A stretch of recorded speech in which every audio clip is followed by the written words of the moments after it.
स्वाभिमानीच्या जिल्हा परिषद पराभवाच्या चिंतन बैठकीला सदाभाऊ खोत यांनी दांडी मारली आहे। पुण्यामध्ये असून सुद्धा सदाभाऊ या बैठकीला उपस्थित नाहीयेत। राजू शेट्टी थांबलेल्या सर्किट हाऊसला सदाभाऊ खोत यांचं बुकिंग असून सुद्धा त्यांनी तिथे येऊन थांबणं टाळलेलं आहे। वाद विकोपाला गेला असल्याचं चित्र दिसतंय। हे उत्तम उदाहरण म्हणावं लागेल। सदाभाऊ खोत पुण्यात असून सुद्धा या बैठकीला उपस्थित नाहीयेत आणि या संदर्भात आणखी सविस्तर माहिती जाणून घेऊया। आमचे प्रतिनिधी नितीन पाटणकर सध्या आपल्या बरोबर आहेत। नितीन, एकंदरीतच हे सगळं जे चित्र दिसतंय त्याच्यावरून ही दोघे जण दुरावलेत असं म्हणायला हरकत नाही। काय नेमकं घडते पुण्यामध्ये?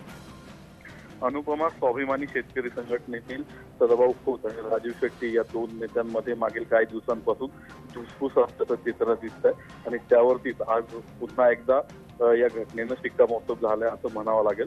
पुण्यातल्या नवीन सर्किट हाऊस इथं स्वाभिमानी शेतकरी संघटनेनं जिल्हा परिषद निवडणुकामध्ये त्यांचे जे उमेदवार पराभूत झालेले आहेत त्यांची किंमत हे अजून तरी आलेले नाहीयेत किंवा उपस्थित राहिलेले नाहीयेत। आणि विशेष गोष्ट म्हणजे ही बैठक आणि राजू शेट्टी ज्या नवीन सर्किट हाऊस मध्ये थांबलेले आहेत त्याच ठिकाणी काल रात्री सदाभाऊ खोत यांनी देखील बुकिंग केलेलं होतं, ते देखील याच ठिकाणी येणार होते।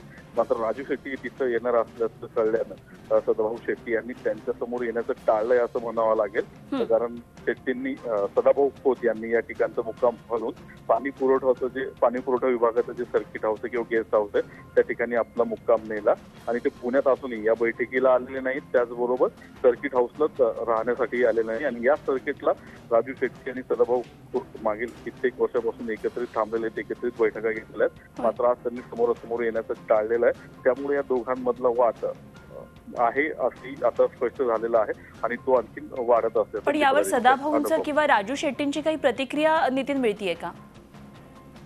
अनुपमा, या दोन्ही नेत्यांची अजून प्रतिक्रिया मिळू शकलेली नाहीये। सदाभाऊ खोत हे जे पणन मंडळाची मीटिंग आहे त्या मीटिंग मध्ये आहेत, त्या बैठकीतून ते वार्षिक जिल्ह्यांचं वार्षिक आराखड्याची जी बैठक आहे काउन्सिलला त्या ठिकाणी आल्यानंतर त्यांची प्रतिक्रिया कळू शकेल। आणि राजू शेट्टींची ही जी चिंतन बैठक आहे, पराभवाची चिंतन बैठक आहे, त्यामध्ये ते अजून व्यवस्थित ती बैठक झाल्यानंतर राजू शेट्टींची प्रतिक्रिया येऊ शकेल। ठीक ठीक, धन्यवाद नितीन दिलेल्या सगळ्या सविस्तर माहितीविषयी। नितीन पाटणकर आमचे प्रतिनिधी पुण्यामधून आपल्या बरोबर होते।